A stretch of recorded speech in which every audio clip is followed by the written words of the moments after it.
The Korean Presbyterian Church of Bayside Small Group Bible Study. By Reverend David Lee. Lesson number 110. God is my King from of old. Psalm 74 verses 12 to 23. Yet God my King is from of old, working salvation in the midst of the earth. You divided the sea by your might. You broke the heads of the sea monsters on the waters. You crushed the heads of Leviathan. You gave him as food for the creatures of the wilderness. You split open springs and brooks. You dried up ever-flowing streams. Yours is the day, yours also the night. You have established the heavenly lights and the sun. You have fixed all the boundaries of the earth. You have made summer and winter. Remember this, O Lord, how the enemy scoffs, and a foolish people reviles your name. Do not deliver the soul of your dove to the wild beasts. Do not forget the life of your poor forever. Have regard for the covenant, for the dark places of the land are full of the habitations of violence. Let not the downtrodden turn back in shame. Let the poor and needy praise your name. Arise, O God, defend your cause. Remember how the foolish scoff at you all the day. Do not forget the clamor of your foes, the uproar of those who rise against you, which goes up continually. Amen. In today's passage, how did the psalmist pray for the restoration of the fallen Judah? What do you think this teaches us? As mentioned last time, today's psalm was not written by Asaph, as indicated in the heading, but by one of his descendants.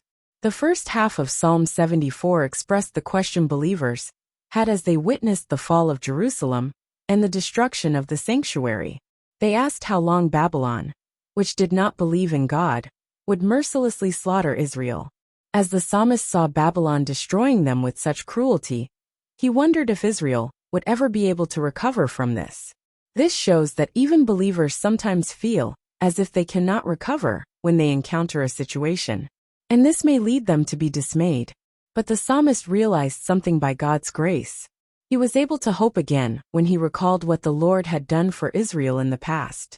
This teaches us that it is important that we remember what the Lord has done in our past whenever we face hardships. The past work of God that the psalmist recalled is mentioned in verse 13, which states, You divided the sea by your might. You broke the heads of the sea monsters on the waters. The sea monster that is mentioned in this verse is a mythical creature, not a real animal. In the Bible, sea monsters represent enemies of God and his people. Thus, you broke the heads of the sea monsters on the waters, referred to how God split the Red Sea during Exodus, and put to death the Egyptian soldiers who opposed God's people. And verse 14 states, You crushed the heads of Leviathan. You gave him as food for the creatures of the wilderness. Leviathan refers to a mighty mythical sea monster, usually translated to mean a crocodile. And this crocodile represents King Pharaoh's soldiers. The verse says that God gave the king's soldiers as food for the creatures of the desert. God used the Egyptian soldiers to be the food that the Israelites needed when they passed through the desert. What does this mean? According to a historian named Josephus, after Israel crossed the Red Sea, the sea water returned to its original state and killed the Egyptian soldiers. The next morning, they saw the weapons of the Egyptian soldiers piled up in a heap on the beach. And so, Israel went through the desert with those weapons in hand. It was with those weapons that they battled against enemies such as Jericho and other nations. This deduction is based on the fact that Israel had no weapons when they embarked on the Exodus. They left only with their bare essentials, because they had told Pharaoh that they were going to the desert to give sacrifice to the Lord. But after they crossed the Red Sea, the book Exodus mentions that they engaged in a war against Amalek. When Moses prayed with his hands raised, the Israelites led by Joshua won. But when Moses' hands were lowered, they lost. So, Aaron and Hur supported Moses' arms, and Israel won the war. Now where did all the weapons come from? The Israelites used the Egyptian soldiers' weapons that were left behind in the water after they had crossed the Red Sea.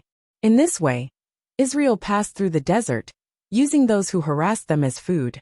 This teaches us that even when hardships come our way, every suffering ultimately works together to result in good. Thus, instead of thinking that it is strange that hardships happen to us, we should go through it with faith, trusting that God has a good plan for us. Another past work of God is mentioned in verse 15, which states, You split open springs and brooks. you dried up ever-flowing streams. The phrase, you split open springs and brooks, refers to the time when God split the rock open to make water flow, because the Israelites complained they had no water to drink in the wilderness. And you dried up ever-flowing streams refers to when God split the Jordan River to let them miraculously enter Canaan. And from verse 16, the psalmist meditates on the fact that God is the creator. In verse 16 the psalmist said, "Yours is the day, yours also the night. You have established the heavenly lights and the sun." This means that God is the one who created and controls the sun and the moon, the morning and the evening. He is sovereign over each day in his mysterious ways. This is so true. He has every day in his control. Thus, Jesus told us not to worry about tomorrow, but to leave everything to the Lord, for the God of tomorrow is the Lord. Therefore, we should not worry, but leave our cares in the Lord. Next, verse 17 says that God set boundaries on earth and created the 4 seasons. This means that it is God who set the boundaries of land and water, and the one who created the mysteries of the 4 seasons is God himself. Summertime is when all the plants grow to reach maturity, and wintertime provides rest for them all. This is truly amazing. The psalmist tells us that the God who created these amazing seasons will lead us in the same way. There is summertime in our lives in which we experience full growth and fruition, but God allows winter in our lives as well. In the winter, nothing grows, and nothing can be planted. However, we must remember that it is during times of hardships that God prepares us for summertime when we would bear fruit. For instance, it is said that there is an increased number of parasites if the winter is not that cold. Likewise, during the winter of our lives when we face hardships, God detaches all our sinfulness. Then in our lives' summertime, He enables us to grow and bear fruit. Therefore, if you're in the midst of harsh winter, do not think that the Lord has abandoned you. Instead, we should remember that the winter is needed to bear fruit and grow into maturity during the summer. We can also apply this to Judah, who were taken captive by Babylon. Living as slaves in Babylon was their harsh winter, but it was during that season of their lives that they were able to throw away their sinfulness and return to the Lord.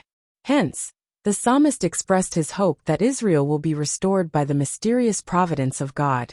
The psalmist prayed to God in verse 19, "Do not deliver the soul of your dove to the wild beasts.